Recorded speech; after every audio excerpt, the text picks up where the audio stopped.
हाय दोस्तों, कैसे हैं आप सभी। मैं डॉक्टर आनंद व्यास फिर से अपने YouTube चैनल पर आप सभी का स्वागत कर रहा हूं और आशा कर रहा हूं सभी ठीक हैं, मस्त हैं और मेरे साथ अंतिम प्रहार की तैयारियों में लगे हुए हैं। 6 मोस्ट इंपॉर्टेंट क्वेश्चन पर मैं आ गया हूं। 6 मोस्ट इंपॉर्टेंट क्वेश्चन क्या है जल्दी से देख लेते हैं। Offer, acceptance, consideration, definition and essentials and exceptions. तो दोस्तों क्वेश्चन काफ़ी बड़ा है, क्वेश्चन काफ़ी लेंदी है और क्वेश्चन काफ़ी टेक्निकल है। इसमें लेंदी बड़ा का मतलब है कि यहाँ पर जो पॉइंट्स हैं वो ऐसे ही रहेंगे, इसमें चेंज नहीं कर सकते क्योंकि ये लॉ के पॉइंट है। क्वेश्चन क्या पूछ रहा है, अब क्वेश्चन समझा देता हूँ, इसके बाद मैं आगे अपन क्वेश्चन को डिस्क्राइब करता हूँ। क्वेश्चन ये बोल रहा है ऑफर क्या होता है, एक्सेप्टेंस क्या होती है, कंसिडरेशन क्या होता है, कंसिडरेशन को हिंदी में बोलते हैं प्रतिफल, और एक्सेप्शंस, अगर कंसिडरेशन नहीं दिया जाता तो इन किन परिस्थितियों में नहीं दिया जाता। अब पहले एक छोटा सा एग्जाम्पल समझते हैं, फिर इससे सारी चीज़ें अपन को क्लियर हो जाएंगी और ये अपन टॉपिक को धीरे से उड़ा देंगे। अब मिस्टर पिंटू हैं हमारे, इनके पास एक कार है। क्या है? एक कार है। इन्होंने एक जने को कहा, मिस्टर जी को, मिस्टर जी इनको कहा कि मेरे को कार सेल करनी है। क्या बोला? कार को क्या करना है? सेल करना है।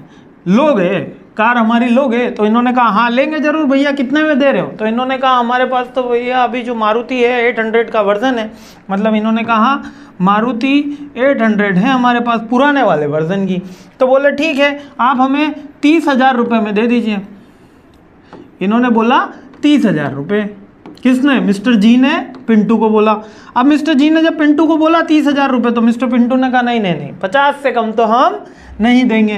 तो 50 मिस्टर पिंटू ने काउंटर बोली लगाई। तो मिस्टर जी ने कहा ठीक है, चलो आपकी कार अच्छी पसंद आई हमें, हम 50,000 रुपये आपको अगले महीने, क्या बोला ध्यान से सुनिएगा, आपको बोला हम आपको अगले महीने नेक्स्ट मंथ की पहली तारीख को, मान लेते हैं 1 अगस्त, ठीक है, आप ये वीडियो देखो तब तक शायद 1 अगस्त हो जाए, ठीक है, 1 अगस्त को आप ये पेमेंट ले जाइएगा, 1 अगस्त 2023 को ये पेमेंट ले जाइएगा और मेरे को बदले में कार दे दीजिएगा। इन्होंने कहा ओके ओके ओके, दोनों पार्टी ने ओके ओके बोला और बोला कि चलो अपन एग्रीमेंट कर लेते हैं। क्या कर लेते हैं? एग्रीमेंट कर लेते हैं। तो इन दोनों के बीच में एक एग्रीमेंट हो गया जिसमें लिखा गया कि मिस्टर पिंटू इस सर्टेन कंडीशन की कार, इस सर्टेन मॉडल की कार, इस सर्टेन वेराइटी की कार इतने दिनों बाद मिस्टर जी को प्रोवाइड करेंगे और बदले में मिस्टर जी इनको कितना अमाउंट देंगे। कितना अमाउंट लिखाया था, कितने पे बात फिक्स हुई थी? 50,000 रुपये इनको प्रोवाइड कराएंगे। बात खत्म हो गई। अब मिस्टर पिंटू अपना वादा खिलाफी करें, यानी कि मुकर जाएं कि मैं तो नहीं दूंगा 1 अगस्त को, मेरे को दूसरी पार्टी 60,000 की मिली। मिस्टर जी इनके ऊपर केस कर सकते हैं और मिस्टर पिंटू कार लेकर आए और मिस्टर जी पैसा ना दें तो मिस्टर जी पिंटू पे केस कर सकते हैं। पर यह कब हो सकता है? जब इन दोनों के बीच में क्या हुआ हो? एक वैलिड एग्रीमेंट हुआ हो। अब वैलिड और वॉइड का मतलब क्या होता है? वैलिड यानी कि वो आइज ऑफ द जो लॉ है वो मान्य है और वॉइड जो है वो मान्य नहीं होता। जैसे कि एक जने ने दूसरे जने को कहा कि भाई इसका खून कर दे, मैं तेरे को 2 लाख रुपए दूंगा। उसने उसका खून कर दिया और इसने 2 लाख रुपए देने से मना कर दिया, तो in the eyes of the law वो कोई एग्रीमेंट वैलिड नहीं होगा, वो इनवैलिड एग्रीमेंट है जिसको वॉइड एग्रीमेंट बोला गया। क्यों? क्योंकि वो इलीगल एक्टिविटी में एग्रीमेंट हुआ, यानी इमेजिनरी टर्म इलीगल एक्टिविटी में हुए एग्रीमेंट वैलिड एग्रीमेंट नहीं माने जाते। अब ये जो पहला 5 यहाँ पर ऑफर दिया गया था इसका मिस्टर चिंटू के द्वारा, वो 30,000 रुपये का दिया गया था। उसके बाद मिस्टर पिंटू ने 50,000 रुपये का ऑफर दिया। क्या दिया? ऑफर दिया। ये ही पॉइंट अपना ऑफर का याद रखना, आपको सारी चीज़ें क्लियर हो जाएगी। तो पहला पॉइंट है ऑफर और सेकंड है एक्सेप्टेंस। ऑफर दिया था 50,000 रुपये का और मिस्टर पिंटू ने ऑफर दिया और चिंटू ने उसको एक्सेप्ट कर लिया। मिस्टर पिंटू ऑफर दिया, चिंटू ने एक्सेप्ट करा और कंसिडरेशन 50,000 रुपये। तीनों पॉइंट क्लियर हो गए। ऑफर कौन दे रहा है, यहाँ पर सेलर ऑफर दे रहा है। यूजुअली सेल कौन ऑफर, यहाँ पर बायर ऑफर दे रहा है कि मैं इतने पैसे में खरीद सकता हूँ, ठीक है, सॉरी सेलर ही दे रहा है। यहाँ पे भी चिंटू ने ही कहा था कि 50,000 रुपये में मेरे को गाड़ी बेचनी है, यानी ऑफर कौन देता है, सामान्यतः ऑफर सेलर देता है जिसके पास वो प्रोडक्ट होता है, प्रोडक्ट या सर्विसेज होती है। एक्सेप्टेंस कौन देता है, एक्सेप्टेंस हमेशा अधिकतर बायर ही देगा। कंसीडरेशन कौन देगा, कंसीडरेशन डिपेंड करता है कौन सा कंसीडरेशन है। कंसीडरेशन का मतलब प्रतिफल,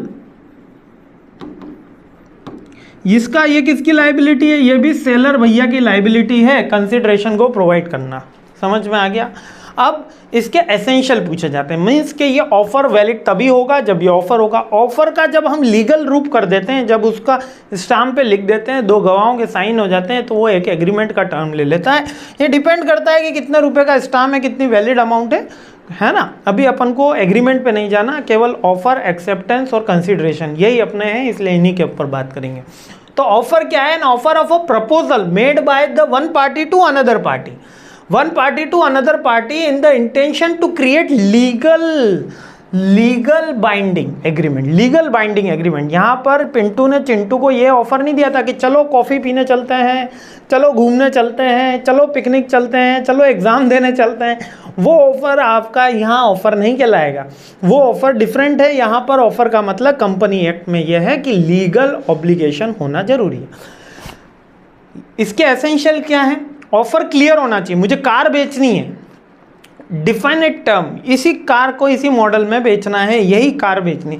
intention to create legal relation, एक बायर और सेलर का रिलेशनशिप हुआ ना। शादी का किसी को ऑफर दिया, प्रपोजल दिया कि भैया शादी कर लो, मैं कह रहा हूँ कि ये सारे ऑफर एग्जाम बाद देना, अभी थाम MBA हो जाए, थोड़ा जॉब लग जाए, थोड़ा पैसा आ जाए, फिर खूब ऑफर देना, फिर आपके पास ऑफर आएंगे कि ऐसा कर लो वैसा कर लो, ठीक है। तो क्रिएट लीगल रिलेशनशिप, तो यहाँ लीगल रिलेशनशिप क्रिएट करने के लिए एक पार्टी दूसरे पार्टी को ऑफर दे रही है।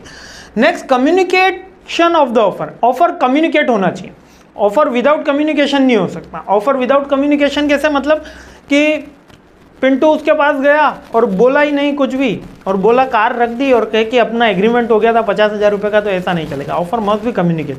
अब वो रिटर्न कम्युनिकेशन हो सकता है कि ओरल हो सकता है कि टैकेट हो सकता है, इशारों में। भैया हम चाय की दुकान पे जाते हैं, आप भी गए होंगे कभी ना कभी, तो जाएं तो कभी जैसे चाय वाला चाय बना रहा होता है, अपन अपने दोस्तों के साथ बातें में बिजी होते हैं, उसको ऐसे इशारा करते हैं 2 3, तो वो समझ जाता है कि 3 चाय लेकर आनी है। तो हमने उसको बोला 3, वो ही बोल देता 2 3 4, कितनी पियोगे भैया, तो जितना लोग हैं उनमें से पूछ लिया जाता है कि कौन कौन पिएगा और किसके पैसे से पी जाएगी, और कौन पिला रहा है। जो पिला रहा है वो तो उस दिन राजा आदमी होता है। तो ये कम्युनिकेशन होना जरूरी नहीं है। कम्युनिकेशन का मतलब कि रिटर्न हो, कि ओरल हो, इशारों के थ्रू भी कम्युनिकेटेड टैकेट कम्युनिकेशन भी हो सकता है। रिवोकेबल और इरिवोकेबल, मतलब ऑफर माना भी जा सकता है, नहीं भी माना जा सकता। भाई नहीं लेनी हमको 30-50 हज़ार में नहीं लेनी, चिंटू मना भी कर सकता था, तो ऑफर गारंटी नहीं होती, ठीक है। तो ये इसके एसेंशियल हो गए। क्या एसेंशियल मैंने बताया, देखो क्लियर होता है, टर्म्स इसकी फिक्स्ड होती है, कम्युनिकेट होता है, लीगल रिलेशनशिप बनाने की बात होती है, और रिवोकेबल भी होता है, ठीक है। एक्सेप्टेंस, एक्सेप्टेंस यानी कि चिंटू ने कह दिया कि हाँ मैंने माना कि मैं 50,000 रुपये आपको दूंगा, ठीक है। तो ये कैसा होता है, अनकंडीशनल। मैं आपको 50,000 रुपये तब दूंगा जब मेरे अकाउंट में विश्राम करके लड़का है, वो 50,000 रुपये ला के मुझे देगा, तो मैं तुम्हारी ये कार खरीद लूँगा। ऐसा कंडीशन की एक्सेप्टेंस वैलिड नहीं होती, तो अनकंडीशनल होता है। मीन्स आपको लेना है नहीं लेना, यस और no, there is not like कि समथिंग ऐसा होगा तो मैं ऐसा कर दूंगा। यदि मेरे पास 1 करोड़ रुपए आएंगे तो मैं ये घर खरीद लूंगा, अभी एक्सेप्टेंस देके जा रहा हूँ, ऐसा अनकंडीशनल होता है, ठीक है। और जैसे ऑफर कम्युनिकेट होता है, वैसे एक्सेप्टेंस को भी क्या होना चाहिए, कम्युनिकेट होना चाहिए। मोड ऑफ एक्सेप्टेंस कैसे भी हो सकती है, में रिटर्न हो सकती है, ओरल हो सकती है, और ये भी स्पेसिफाइड करी हुई हो कि आपको मेरे को लिख के ही देना पड़ेगा, है ना। ऑफर के अंदर ये लिख के ही देना पड़ेगा, आपको एक्सेप्टेंस इस तरीके से देनी है। कभी कभी सम टाइम एक्सेप्शन रूल है ये कि ऐसा होता नहीं है, लेकिन साइलेंस को भी एक्सेप्टेंस माना जाता है जब यूजुअली बात ओल्ड कस्टमर की हो, ओल्ड कस्टमर को बोला सर इस बार रेट बढ़ गए हैं 40,000 की जगह 70,000 रुपये लगेंगे, ओके वो चुप रहा, तब भी अपन ने एक्सेप्टेंस मान लिया। बट यूजुअली साइलेंस को एक्सेप्टेंस नहीं माना गया है, लेकिन कुछ अल्टर चांसेस हुआ तो वहाँ पे माना भी जा सकता है, ठीक है। अब नेक्स्ट है कंसिडरेशन। कंसिडरेशन कैसा होना चाहिए? वैलिड होना चाहिए। आप मुझे कार दोगे तो मैं बदले में आपको 10 गुलाब जामुन दूंगा, तो वो वैलिड कंसिडरेशन कौन तय करेगा कि 50,000 वैलिड है कि 5 रुपये वैलिड है? ये तय करता है आपका और कोर्ट, वो भी तब तय करेगा जब उसके सामने केस जाएगा। तो यहाँ पर कैसा होना चाहिए? कंसिडरेशन प्रेजेंट होना चाहिए। विदाउट कंसिडरेशन आपका एग्रीमेंट इनवैलिड होता है, लेकिन कुछ एक्सेप्शंस भी है, वो भी अपन इसी में देखेंगे। समथिंग ऑफ वैल्यू, कंसिडरेशन कैसा हो? जिसकी मॉनेटरी वैल्यू कैलकुलेट करी जा सकती हो। मैं बहुत सारा आशीर्वाद दे रहा हूँ तो वो आपका कंसिडरेशन नहीं कहलाएगा। बार्गेन फॉर एक्सचेंज, यानी कि यह इसी मोड पे 50,000 30,000 ये बार्गेनिंग हुई ना, तो कंसिडरेशन की बार्गेनिंग करी जाती है। म्यूचुअली ऑब्लिगेशन, यानी कि अब ये फिक्स्ड हो गया कि चिंटू को 1 तारीख को 50,000 देने ही देने हैं, ठीक है। लीगल सफिशिएंसी, ये पॉइंट है। लीगल सफिशिएंसी का मतलब क्या है कि यहाँ पर गवर्नमेंट या लीगली डिसाइड किया जाता है कि कितना इस कार की वैल्यू है, और मीन्स के कंसिडरेशन वैलिड है कि इनवैलिड है। अब किसी ने 1 रुपये में कोई कार खरीद ली, होंडा की SUV ला के खड़ी कर दी और पता चला कि ये तो गन पॉइंट पे खरीदी थी, तो कंसिडरेशन भी हो गया, ऑफर एक्सेप्टेंस भी हो गया, लेकिन गन पॉइंट पे हुई तो वो in the court of the I invalid है, यानी वॉइड एग्रीमेंट है, ठीक है। एग्जिस्टिंग ऑब्लिगेशन, एग्जिस्टिंग ऑब्लिगेशन का मतलब जो पुराना आपका कुछ अगर कंसिडरेशन पेंडिंग है तो पहले आपको वो फुलफिल करना होता है। पास्ट कंसिडरेशन भी इसमें आ गया। एग्जिस्टिंग तो करंट वाला ले लो और पास्ट जो है वो ओल्डर वाला ले लो, यानी दोनों ही हम पास्ट के ही होते हैं। वैसे एग्जिस्टिंग कंसिडरेशन जो अभी 50,000 चुकाना है, और हो सकता है 5-10 हज़ार पहले के बाकी हो तो वो भी चुकाना है। तो कंसिडरेशन स्पेसिफिक होता है, याद रखिएगा। In the eyes of law valid होना चाहिए। समथिंग होता है, मॉनेटरी वैल्यू से कैलकुलेट किया जा सकता है, बार्गेनिंग का जरिया होता है, और without no consideration no contract, ये एक टर्म होती है। लेकिन उसके कुछ एक्सेप्शंस होते हैं, ये भी पूछे जाते हैं। ये एक्सेप्शंस क्या है? एक्सेप्शंस ये है कि रिलेटेड पार्टी के साथ जब मैं कॉन्ट्रैक्ट कर रहा हूँ, मान लीजिए कि मैं भाई भतीजा है ना, वाइफ के साथ कोई कॉन्ट्रैक्ट साइन करा कि ठीक है हम आपको कार देंगे और बदले में आप हमें कुछ भी, मतलब कि कार के बदले 50-60 हज़ार रुपये मत दीजिएगा। तो वाइफ ने कहा कि भैया जाओ तुम काम करो, मतलब भैया कहती नहीं है वाइफ, उन्होंने कहा तुम जाओ अपना काम करो, है ना, हम तो कुछ ना दे रहे। तो जो रिलेटिव्स के साथ हुआ या आपके डायरेक्टर्स के साथ हुआ या जो आप मीटिंग क्लोज रिलेटिव्स के साथ हुआ, वो आपके फॉर्म के पर्सन के साथ, वहाँ पर आप विदाउट कंसिडरेशन भी वो कॉन्ट्रैक्ट वैलिड होता है। मीन्स कि पिंटू अगर चिंटू का साला है और उसने कह दिया कि मैं इस तारीख को तेरे को कार दूंगा और बदले में तू मुझे शांति देना, तो बदले में वो शांति दे रहा होगा और वो पिंटू को कार देनी पड़ेगी, वो वैलिड कॉन्ट्रैक्ट कहलाएगा। ये बात तो समझ में आ गई। यानी कि relative, form, associate person, associate कौन तय करेगा? Is the eyes of the law associate है, ठीक है। सारी चीज़ें आइज ऑफ द लॉ। अब कुछ जैसे कि चैरिटी करनी हो, किसी को गिफ्ट देना हो, तो वहाँ पर कंसिडरेशन रिसीव नहीं किया जाता।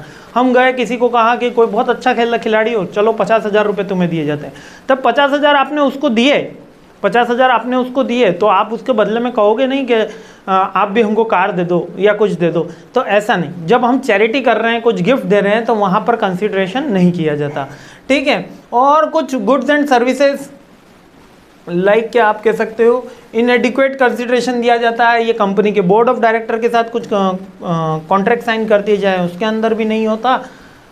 बस यही आपको याद रखना है। एजुकेशन रिसर्च के पर्पस से अगर अपन कोई चैरिटी करते हैं या स्पोर्ट्स में भी, वहाँ पर भी कंसिडरेशन एक्सेप्शन है। तो दो ही जगह कंसिडरेशन एक्सेप्शन है, एक तो रिलेटिव में और दूसरा क्या है, एक रिलेटिव हो गया, क्लोजली एसोसिएट पर्सन हो गया, और चैरिटी के संबंध में वहाँ पर आप विदाउट कंसिडरेशन भी वैलिड होता है कॉन्ट्रैक्ट। क्वेश्चन बहुत बड़ा था, मैंने बहुत ही मजाक मस्ती में आपको समझा दिया। ऑफर, एक्सेप्टेंस, कंसिडरेशन, तीनों के एसेंशियल याद कर लेना, तीनों का मीनिंग याद कर लेना, और इसके साथ में अपन को याद करना है कि एक्सेप्शंस क्या है, विदाउट कंसिडरेशन का रूल क्या है। ये 3-4 पॉइंट इसके याद कर लेना। मस्त रहिए, खुश रहिए, मुस्कुराते रहिए। इसमें ज़्यादा डिटेल की जगह एक्चुअल पॉइंट लिखने ज़्यादा ज़रूरी है, ये बात हमेशा रिमाइंड में रखना। चलिए नेक्स्ट क्वेश्चन पे हमला बोलते हैं। जय हिंद।